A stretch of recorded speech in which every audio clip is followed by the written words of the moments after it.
In here I have a beautiful 1990 Burny Les Paul Custom. I've been meaning to review this guitar for a long time now. It belongs to a friend, but I was waiting for the right moment. Luckily I got one of the guitars that I regretted most selling, my 2008 Gibson Les Paul Custom in Alpine White. I'm gonna compare both guitars, tell you a little bit about the Gibson that I've already reviewed, and explain who Burny and Fernandes are. Here we go.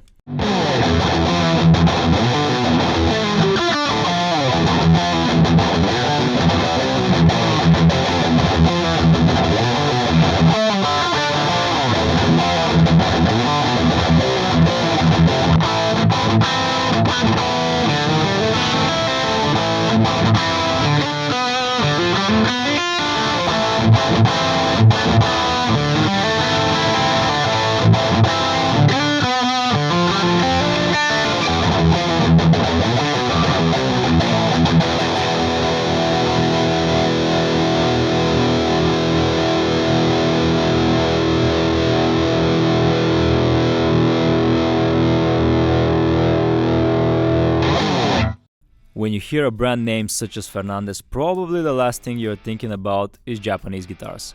If you're a normal person, you're probably thinking about classic, and that's exactly how they started back in 1969. But more on the history of Fernandes and Burny later in the video. For now I'm gonna show you their current website, their current lineup: Fernandes guitars, Fernandes basses, Burny guitars, Burny basses, artist models, a couple of weird ones, and some more goodies in here. The two main categories for the Burnys are the RLG, the standard series, and the RLC, the custom ones. I am not gonna talk about these, maybe in another video. For now I'm gonna concentrate on the RLC, which stands for Revival Les Paul Custom. Yeah, Les Paul is one word according to the Japanese. And now is a good time for me to give a shout out to the Facebook group Fernandes Burny Guitars, and special thanks to John, their admin. He was extremely helpful. I've posted some pics before I did this video and he gave me a lot of useful information. He's extremely knowledgeable and you can get a lot of useful info in that Facebook group. So if you have a Burny and you have some questions, go there. Back to Japanese misspelling things. One of the most interesting information he gave me was about the name. Why Burny? Well, this is not solid information, but according to vintage Japanese guitars as well, for the anecdote, the name Burny comes from an error. Indeed, the name should have been Bunny as the rabbit, but the Japanese misspelled it. When Fernandes realized their mistake, but found out that Bunny means rabbit, they decided to stick with Burny. Again, this is not confirmed, but you can see that Fernandes definitely have a sense of humor with their labels. They are aware, I like that. John provided this photo, again thanks John. I'm willing to believe this because after all they're naming their guitars after their prices, they're not very good with presentation. The Japanese do this all the time. They make the best guitars, for example my ESP Iron Cross, and they put it in the cheapest LTD case. They need to work on the presentation. Back to the RLC models, we have one in black with a Floyd and sustainer that you can see here in the specs, a white one. Then there are a few, a black and a white with the sustainer but without the Floyd. And then we go to the ones that we know. The RLC-60 black. Remember the 60 in the name stands for the price, in this case 60,000 yen. On to the other color choices, we have black, we have Snow White, and last but not least the John Sykes model. I've reviewed a John Sykes signature with Edwards.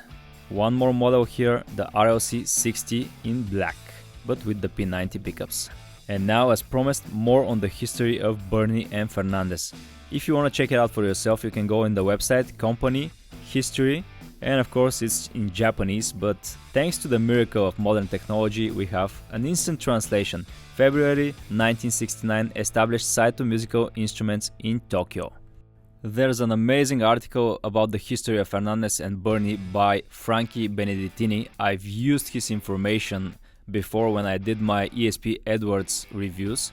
You can check out his official information in Vintage Japanese Guitars website.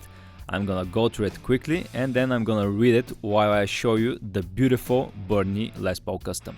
The company was founded in 1969 under the name of Saito Musical Instruments and was subsequently registered under the name of Fernandes in 1972.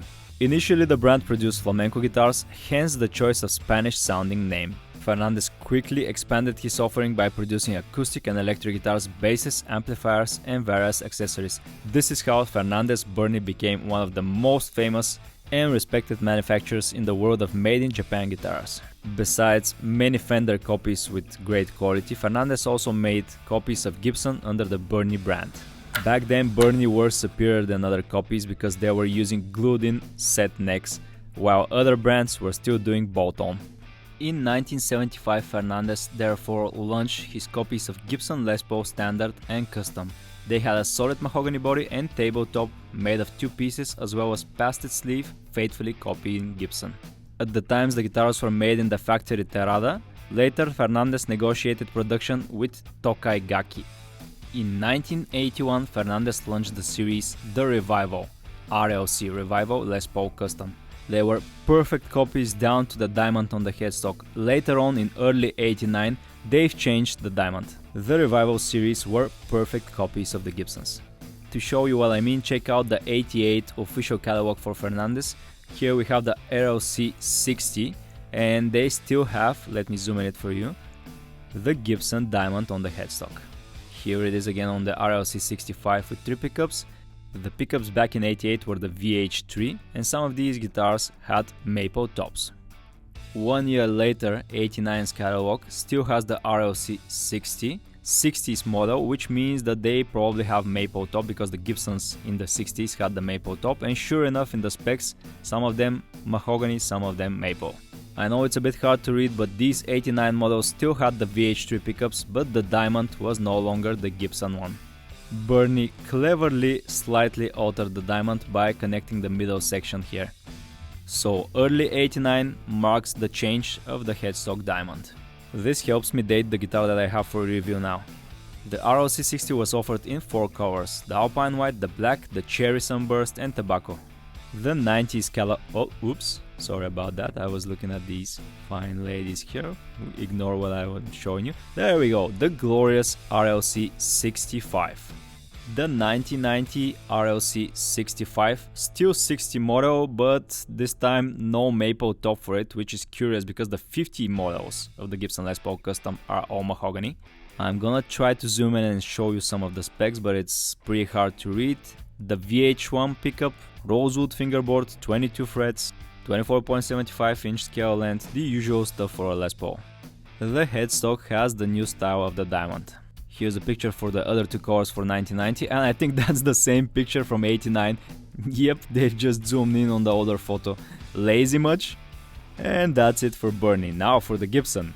I already did a lengthy review about my 2008 Gibson Les Paul Custom Alpine White. I'm gonna link it above, but now I'm gonna tell you a story. I bought this guitar in 2017 for dirt cheap. It was something around $2,000, which even back in 2017 was not a lot of money for a Les Paul Custom. Back then I was buying, selling and trading like crazy. I think somewhere around that time I bought 2 Bogner amps and 3 Diezel amps like crazy. I didn't stop to appreciate what I already had, and I definitely did not appreciate this Alpine White for a couple of reasons. I had the silver burst back then and I hated scratches on my guitars, and this one you can see that it's heavily aged. So I foolishly traded it for a Kemper Profiler head and some cash. I think a year later I got my Gibson Les Paul Custom Iron Cross, the 76 Norlin era, which was heavily aged, and I learned to appreciate these guitars. It was not an instant regret, but later on I realized the mistake I've made. Luckily I gave it to a friend who came by the store a couple of weeks ago, and we started talking about my Diezel Hagen amp that I didn't want. He said, I want it, but I don't want to give any cash for it. And I was like, give me back my custom. He was like, okay, come get it. So I was lucky enough to get back one of the best guitars that I ever owned, and I'm not selling it again. Thank you, my friend. I'm gonna start with the similarities between the two. Obviously the Burny is a copy of a Gibson Les Paul Custom, so we have the same scale length, same body shape and curve, the bridge, the humbuckers, the headstock, etc, etc. The main differences between these guitars: the Burny is made out of mahogany entirely, mahogany top on a mahogany body. The Gibson has a mahogany body and a plain maple top, so the Burny is similar to the 50s model, while my 2008 is a 60. Another difference is the fingerboard material. The Burny has the darkest rosewood that I've ever seen, but still rosewood, where the Gibson has ebony for the 2008 model. Another visual difference, the inlays on the Burny are pearloid or plastic, these are mother of pearl on the Gibson. 8 different headstock diamond as I already mentioned, you can see the difference. The biggest difference affecting this review are the pickups, VH1 in the Burny versus Gibson 490R 498T. One more difference that a lot of people don't realize, the distance between the pickups and the distance between the bridge pickup and the bridge itself are different on both guitars. ABR1 bridge on the Burny versus Tune-o-matic Nashville on the Gibson. Another huge difference, maybe you've noticed that the Gibson is yellower than the Burny, even though it's made in 2008. Obviously the Burny is made in 1990, it's the older guitar, but it has the polyurethane.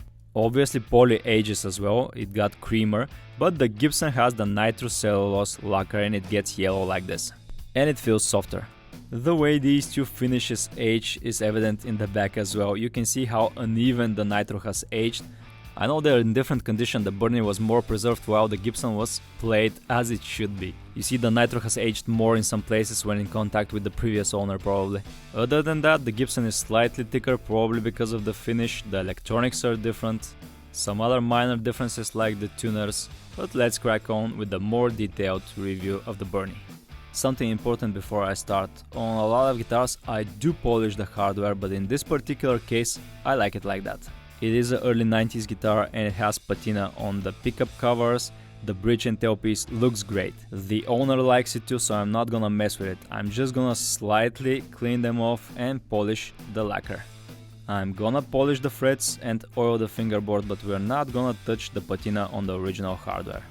I love it, my 76 Norling Gibson looks like this. I can't wait for my 2008 to turn like this. It's still too fresh, you can see some discoloration here of the pickup covers, but no patina yet. I've learned to appreciate aged hardware. My friend the owner just pointed out something to me, you know, this is a bunny and it's yellowish white. You know how bunnies get yellow when they pee on their feet or something like that? So these are dirty bunnies. It's a dirty bunny white color, both of them. In-depth specs, we have mahogany body and mahogany top. The 89 models, some of them used to have the maple top, this one doesn't, it's all mahogany. I'm gonna demonstrate the top later. So we have a mahogany neck with a set neck construction and very interesting neck joint. Rosewood fingerboard, one of the darkest I've seen. The Gibson open book headstock with the Burny diamond and Goto tuners. A traditional one-way truss rod, I'm guessing no tubing, VH1 pickups. The ABR1 style bridge and the tailpiece. Here are both cavities for the pickups and surprise, surprise. I mean, I was not expecting long neck tenon, but I did not expect this as well. It is the first time I'm seeing a neck joint like this, haven't seen it on other guitars. I can see the cap for the truss rod as well. As I mentioned, it's one-way traditional truss rod and probably a small piece of maple here, closing it on the other side. Some original paint here in the cavity with some lacquer on it, and you see these dark edges here. This indicates that the top is made out of mahogany. If it was maple, the edges would be lighter in color. The routing for the 3-way switch and the pickup cables, I'm gonna give you another angle of it. And yep, definitely mahogany top, darker wood. Here are the VH1 pickups, and the way you tell they're the VH1, they have the VH1 sticker on the pickup ring. First time I've seen someone indicating their pickups like that. Beautiful patina on this cover. That's why I didn't polish those. Same goes for the bridge pickup, VH1 patina on it. This was shiny gold in the beginning, you can see on the edges. Man, I love the way hardware ages naturally. I guess I gotta wait for mine. Here's what I meant by a weird neck joint. Doesn't have the long neck tenon, but my 2008 doesn't have it as well. It's like this. My 2019 model has the long neck tenon, the 2008 has the short. You can also see the maple top on my 2008 Gibson. This is all mahogany as I already mentioned. The Burny has a curved top as on the Gibson, slanted pickup rings, black, and the screws for them are rusted, slightly shorter from the front, longer for the back, and let's put them side by side. Nope, they're the same length, sorry about that. My friend hates it when I'm messing with his screws, so I'm putting them in by hand, and then I'm gonna screw them in with the brand new screwdriver that he gave to me as a gift. A bit long, huh? Compensating for something? The neck VH1 is at 8.12k ohms, the Gibson 490 is around 740, something like that. Switching over to the middle position, we have 406 for both pickups, and the bridge VH1 is at 813. This is definitely softer than the 13.47 on the Gibson. But that's not the only thing that matters. The magnets are important. The Burny has ceramic, the Gibson has the Ionico 5s. The usual controls for a Les Paul: 3-way switch, bridge volume, bridge tone, neck tone, black top hats with the metal dial pointers. Slightly raised long shaft pots, I'm guessing. The bridge and tailpiece are an interesting situation as well. The Burny has the ABR1 style of bridge, which is usually reserved for the standard. The Gibson Les Paul Custom has the Nashville to pneumatic, which is totally different. We're gonna measure these distances here. Let's inspect the ABR1 bridge on the Burny. Bottom side says SG bridge.F8107 made in Japan. Once again, the patina on this thing is amazing. I see individual saddles, the spring is a bit bent here, holding him in place. The struts for the bridge go directly in the body. I'm gonna do my best to save the setup because it's perfect on this guitar. And here's the tailpiece, awesome patina on it as well. HG tailpiece made in Japan on the bottom side. With the tailpiece bolted all the way down, we have a little bit of a bridge collapse, but it's not affecting playability, it's okay. The bridge weighs exactly 50 grams or 1.76 ounces. The tailpiece is 70 grams or 2.46 ounces. Here's the original pickguard on the Burny, some nice patina on the golden bracket and some rust on the screw here in the front, looks pretty cool. Here it is compared to the Gibson that I have. I hope I counted right. I think these are 5-ply, both of them. Here are the screws for the Burny pickguard, and before I close it up, check out these gorgeous tan lines left by the bridge tailpiece and the pickguard. Some of the original, almost the original color showing from underneath. The distance between the pickup rings on the Burny, 57 millimeters. Since this is a ABR1 bridge, I'm gonna measure the distance between the bridge pickup and the bridge differently, from the center of the pole screws to the center of the strut. This pole that you're seeing right here, so 39.3 millimeters on the Burny. The high E spacing, 35 millimeters again on the Burny. The distance between the pickups of the Gibson is slightly bigger at 59.7.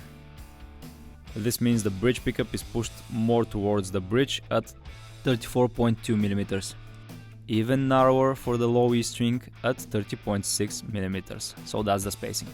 Burny got the curve of the top right. One of the big differences, of course, this is mahogany top, this has maple top. But the Burny has polyurethane finish. It's not nitrocellulose as on the Gibson. Maybe some sort of combination, I'm not sure about the formula, but they age differently. The Gibson gets yellower.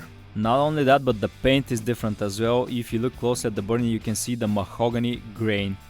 The paint on the Gibson is much more solid and you cannot see the grain of the top.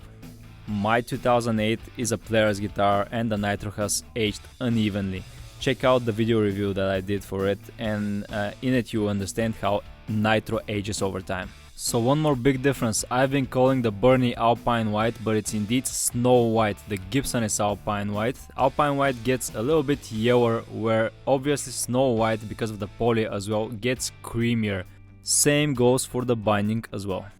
See how the nitro has cracked here on the Gibson, the Burny doesn't have that problem. Both guitars have binding for the neck, black side dots. Both have mahogany necks, I think both are one-piece mahogany, and both are 24.75 inch scale length. But even though both guitars have the fret edge binding, the frets on the Burny are much smaller and lower compared to the Gibson. And it's not only on this guitar, I'm gonna show you my 2009 Black Beauty, that it's called the Fretless Wonder. So is the Burny the true fretless wonder with such small and low frets? Let me show you the inlays up close. These are on the Burny, pearloid plastic, but they're pretty consistent, they look great. Let's check them out compared to the Gibson, which is actual mother of pearl. They're beautiful. And what shocked me the most, this is the darkest rosewood that I've seen on a guitar. Although you can still see that it's rosewood, it's much porous than the ebony. Look at it here, almost no pores at all. It's so dense in fact that it almost looks like rich light, but this is 2008, so it's definitely ebony. I'm not 100% sure what Gibson were using back in 2008. I think the Burny has the bone nut. Looks like it, definitely. Both have the one-way traditional truss rod. Here's the Gibson Custom Diamond. Burny were using it before the beginning of '89. You see the new one. It's actually pretty cool, but what puzzles me is the way the Burny Diamond aged. It's much yellow, so why isn't the Gibson yellower like that? I know it's 2008, it's not that old as the Burny, but just the way the Burny Diamond aged puzzles me.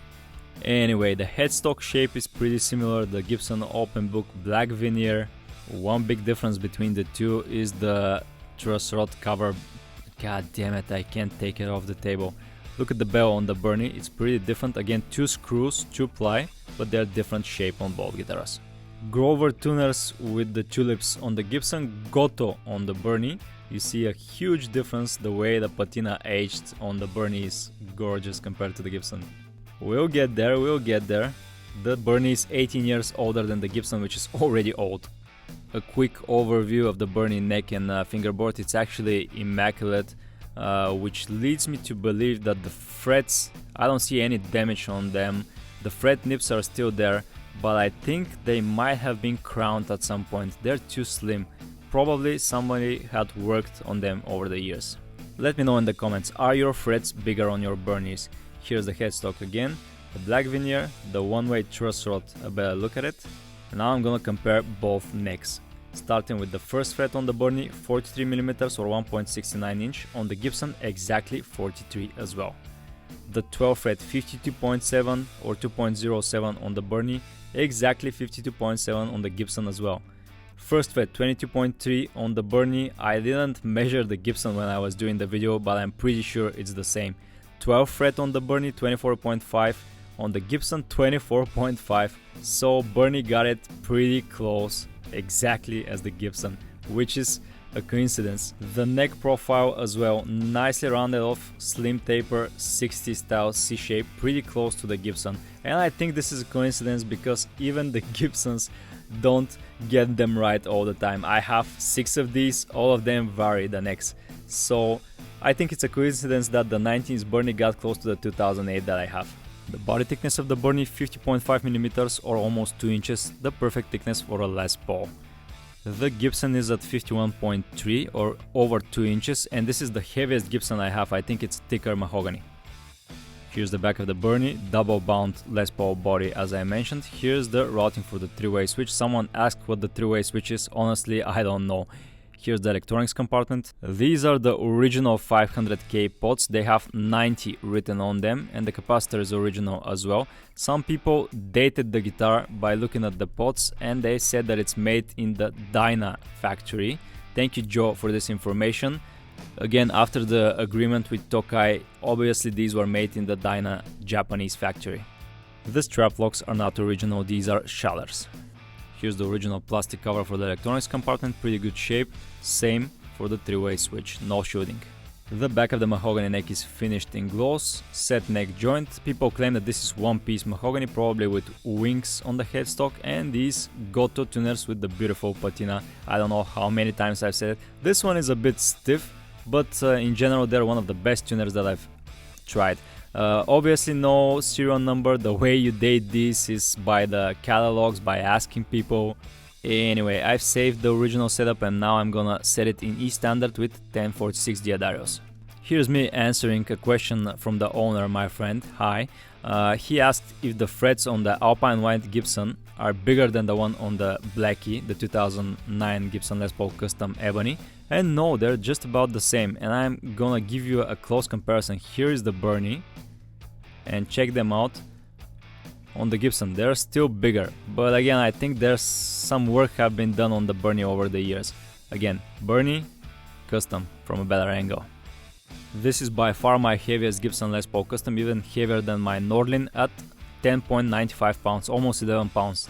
The Burny is 10.25 pounds lighter than the Gibson. And now I'm gonna play them side by side.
Which one would I choose? Well, obviously I went with the Gibson because I had the chance, but for the fraction of the price, the Burny is scary close. The bigger question is, would I take a Burny over a brand new Epiphone Les Paul Custom Alpine White, for example, or any other new Epiphone? And the answer is yes, I would definitely go with the Burny. It's amazing.